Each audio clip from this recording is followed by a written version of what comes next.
Alrighty. Here we go. George is very dramatic.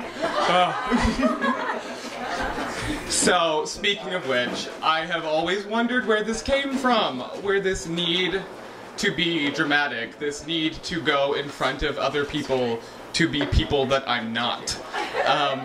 Because it's a very strange affliction to have, and there is not the slightest sign of it in my family.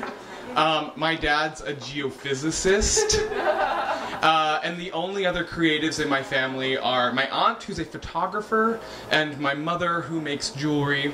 But they're not really like in the storytelling or performing profession. No dancers, no writers, no directors, just me. So our story begins in India. I moved there with my dad's job. And I don't know if anybody here knows what expat life is like, but it's a delusional world that doesn't really exist in a normal way. There's a lot of privilege involved that's not really deserved, living in a country that's not your own. And so I was a semi-white person living in India and had no one to tell me no to anything. So I was saying yes to everything. My dad wasn't paying attention. He was on business trips, and mommy was busy drinking champagne with her gays. So no one to tell me no. So I was saying yes. I was saying yes to the hash from the tuk-tuk driver on the way to school. I was saying yes to the pharmaceuticals down at the corner shops that cost no more than a couple of cents. And I was saying yes to the vodka from the government shop where the drinking age was 25 and I was only 15.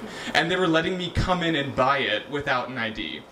So this is the circumstances that I'm living in. I'm 14, 15 years old, and I am just having the most fun. I was smoking all the weed, and it was great. Flash forward to me turning 16, and I moved to Malaysia. Now, Malaysia and India on paper are probably similarly conservative, but practically speaking, Malaysia is very conservative. Their drug laws in particular, if you're caught trafficking, it's death penalty. And even for possession, like, we're talking possibly like a lifetime in jail. So that's serious. So the school, the International School of Kuala Lumpur, in order to protect its students, had a hair testing policy. So students were randomly drug tested 2 a week every Wednesday, or so we were told. After 6 months there, I mean, I was clean, I was only drinking, which doesn't show up in your hair test, so it was all good. I started to get bold and started to think that maybe this whole hair testing scheme was bullshit. I hadn't heard of a single person being caught in my first 6 months there. I hadn't even heard of a single person actually being tested. So that summer, I got the confidence to start smoking again. And it wasn't really helped by the fact that my dad revealed that he was now leaving us for the woman who's now my stepmom, and who I now adore. But at the time, this was particularly traumatic for all of us. And so, I mean, I was depressed, my mom was depressed, my brother was depressed, the drinking was going crazy, I was smoking as more than I'd ever smoked in my entire life. I think there was an entire phase where all I did was smoke weed, play video games, and just eat my weight in chocolate. And I was as happy as I could be in a phase like that. So I got back to school and quickly fell in with a crowd similar to the party crowd that I was with in India. And we had a special table in the lunchroom away from all the other tables. Like, you know the lunchroom scene in Mean Girls? Like, I think, like, if I ever wanted to raise a warning flag and be like, test me, it was by sitting at that table. And so lo and behold, a few weeks passed, and I was sitting in class, oblivious, and I was asked to go to the nurse's office for my random hair test. I almost shat a brick, and I sat there, I didn't really say much, and she, you know, walked me through it. She reached behind and she snipped the standard 90 to 120 strands that they need to test. And because your hair holds a lot of information. I don't know if you know this, but it's like the rings of a tree. There's a little record of mineral, metal, and chemical substances, like an entire track record. They can check, anything you've eaten, even like when you've been food poisoned. Like, it's ridiculous. So she takes the strands, and she tells me that I have an opportunity to confess.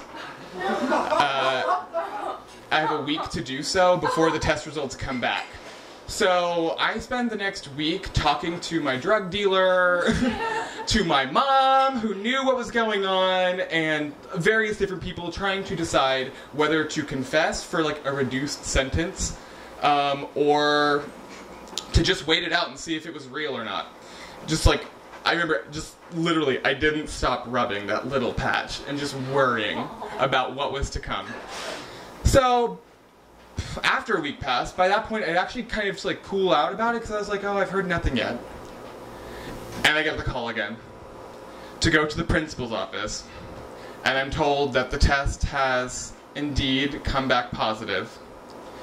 They send me to a separate room with a sheet of paper and ask me to write down all the drugs that I've done and what frequency of use that I was doing them at, basically to see if I was being honest and like rat myself out. They told me my mom was on the way, so I did. So I talked about the weed, and I was doing it like every night for like months. I told them about the Valium, the Xanax, the codeine, all the things I was using to just cope with being an angsty teenager going through a horrendous divorce. Not that that's an excuse, but hey-ho. And they call me into the next room. They say my mom's here, and in through the door comes this woman who is my mother, but is dressed in a way that I never see her dressed. She comes in her traditional Indian outfit that she never brings out. Salwar kameez, pajama bottoms, and a headscarf. She's not that kind of woman. So she comes in and acts like she has no clue what's going on, which is ridiculous to me, because when we were in India, we shared a dealer together. She poached my dealer because she wanted to buy hash to make brownies for Holi. So she knew full well what was going on. So she comes in and has no idea.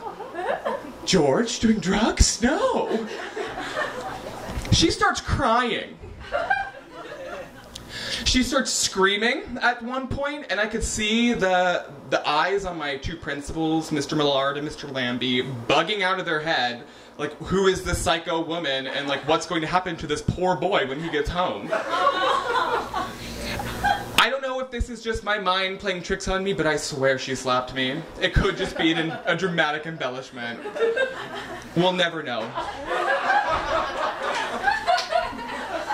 I think that they honestly were so frightened by what was going to happen when I went home that they let me off with the smallest punishment they could give me. I was suspended for like 2 days.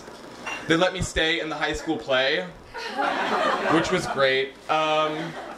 And we walked out, and I remember leaving, getting into the car in silence. The whole ride home, neither of us really said a word. I remember getting home, and her opening the door and then stopping, looking at me, and she's like, "I'm mad at you. But only because you got caught. Don't be stupid enough to get caught again." And she gets out the car, and I lingered for a moment, and I realized that my mother was actually secretly the Indian Meryl Streep. And that the secret to my talent had been there right in front of me the entire time. Thank you.